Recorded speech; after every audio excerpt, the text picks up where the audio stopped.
So if I go in to see my doctor for a checkup or for some specific reason, can I assume that he or she is going to make the connection between the fact that my symptoms might be related to the Gulf oil spill, or should I make sure I let the doctor know? Absolutely, you should let the doctor know. Okay.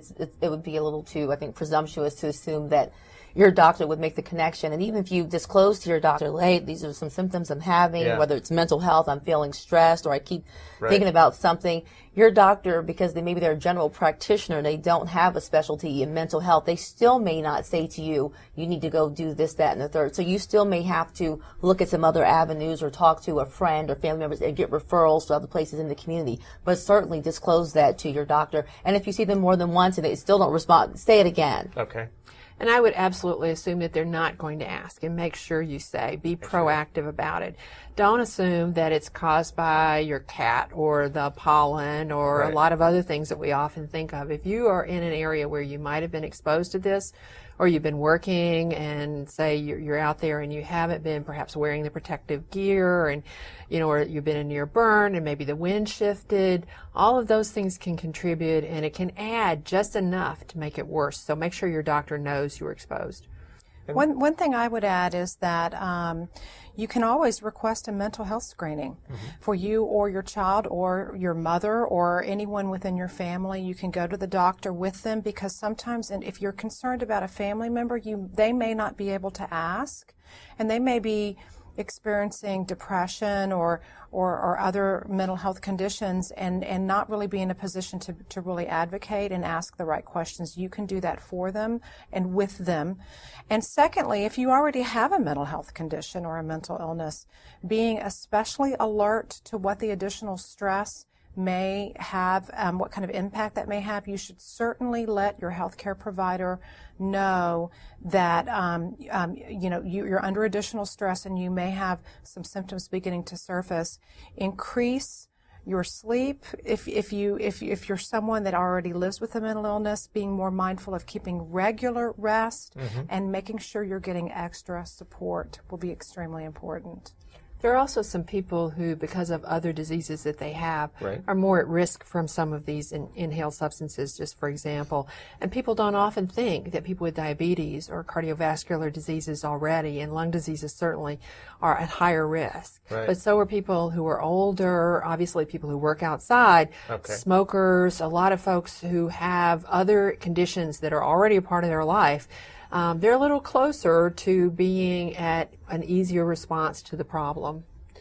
One of the reasons we talked about that this Gulf oil spill might be having such a terrible toll is the fact that it's ongoing, and it was not sure when the end, or if and when there would be an end. So day after day, people were struggling with this.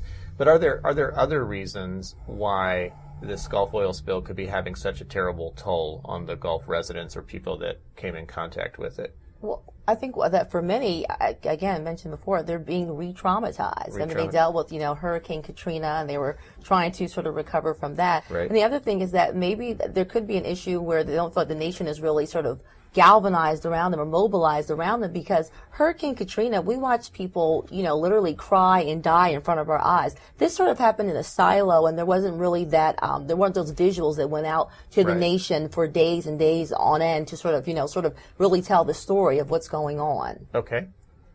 I do think there are a lot of folks, because we can't see what's going on the rigs that are working on it, and can't always appreciate that the exposures that they may be having to the fumes or to the burn, especially during that period.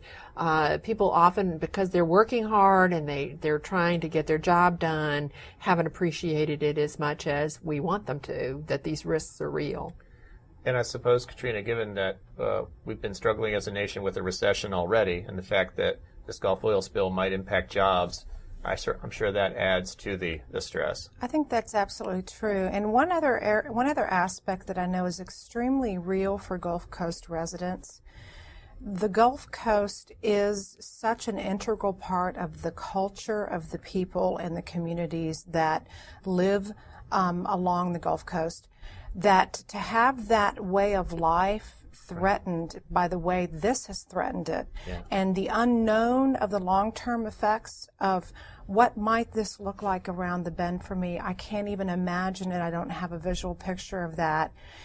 Makes it really unique because you're looking at a wound that's extremely personal, right. but you're also looking at a deep cultural wound for these communities, and that adds an additional layer, I think, of stress and increases the risk, frankly, for mental health conditions. Yeah, because it sort of sets the ground or sets the tone for a sense of like pervasive hopelessness. Because when will this end? When will we stop being sort of victimized in a sense?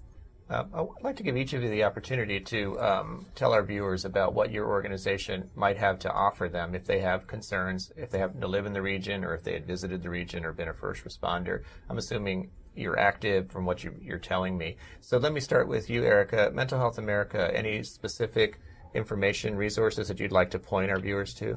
Absolutely. We, our national office is here in Alexandria, Virginia, but we have almost 320 affiliates nationwide. Okay. And we certainly do have affiliates that are direct service providers, meaning that people in the Gulf region could actually go to one of our affiliates and receive mental health services, find out about support groups, could even be able to see a psychiatrist. I mean, so we do have services that are available, direct services. Okay, terrific. And you have a website? We have a website, yes. We are www.mentalhealthamerica.net. Okay. .net. So, .net. yeah. All right, thank you. We'll make sure we make a note of that. Janice, how about the American Lung Association? Sure. The American Lung Association has a lot of information about lung disease, including figuring out how you should treat yourself, whether you identifying what lung diseases you may have, helping to identify resources, because it's not just, of course, this exposure to this bad thing that happened, this terrible spill, but a lot of folks have the diseases already, and they want to know how they could be affected by that. And our website at lungusa.org has a lot of information about treatment, identification of it, and resources that you can get to have help. That's terrific. Thank you. And Katrina, how about you? At NAMI, we have, much like the Lung Association and Mental Health America, a lot of resources available on our website about symptoms, causes, treatment, strategies, impact, just a wide array of issues as they relate to mental illness available. Our website address is nami.org. Okay. But in addition to that, we have a helpline, a toll-free national helpline that receives thousands of calls from across the country every week, and that number is 800-950-NAMI. Okay. And the helpline staff and volunteers will help folks with any kind of questions that they have about sorting through what are even the questions they should be asking themselves, right. but also with referring folks to local affiliate resources. What we have, particularly in some of the affected regions, are NAMI affiliate chapters, if you want to call them that, but they're NAMI affiliates that have been there for many years.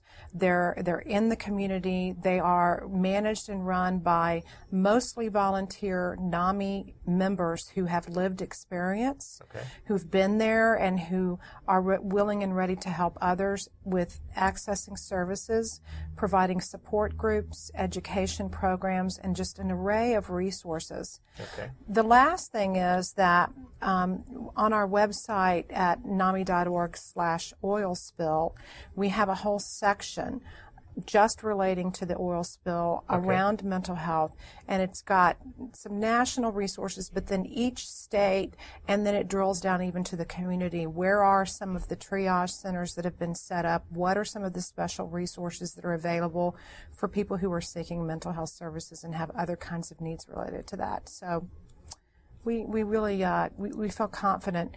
We're a family organization, and so we really take pride in being available for families. And I can add, the Lung Association also has an 800 number, because I know a lot of folks don't have web access. It's 1-800-LUNG-USA, and we have people who can answer questions and provide information free of charge. That sounds terrific. Well, I want to thank our panelists today for shedding light, I think, on a very interesting topic that a lot of us may not think about: the physical and mental health effects from disasters, and certainly a huge disaster like this Gulf oil spill. we've learned today does have immediate and potentially long-term health impacts. So I'd like to thank again Erica Ahmed, Director of Public Education from Mental Health America. Thank you, Erica, for being with us. Janice Nolan, who is the Assistant Vice President, National Policy and Advocacy for American Lung Association. Thank you, Janice. And finally, I want to thank Katrina Gay, who's Director of Communications with NAMI, the National Alliance on Mental Illness. Thank you for joining us today. Thank you for addressing this important topic. You're very welcome. So on behalf of Health Matters at Work and Community Health Charities, I'd like to thank you for joining us today. I'm your host, Jerry Franz. Thanks again. Hello, I am Florida's State Surgeon General, Dr. Anna Vimonte Ross. In addition to the efforts by the state of Florida, many of the health charities you heard from today are working hard to provide valuable information, resources, and services to support Gulf communities. To learn more about the resources offered by Florida's health charities, visit the website on your screen now. Thank you for watching this episode of Health Matters at Work. The organizations represented on today's program are members of community health charities. Together, we work with your employer to make it easy for you to form relationships with the health charities that are important to you and your family. Whether you want to give the gift of time or money, or access their reliable services and support, Community Health Charities is honored to have this opportunity to introduce you to the nation's most trusted health charities.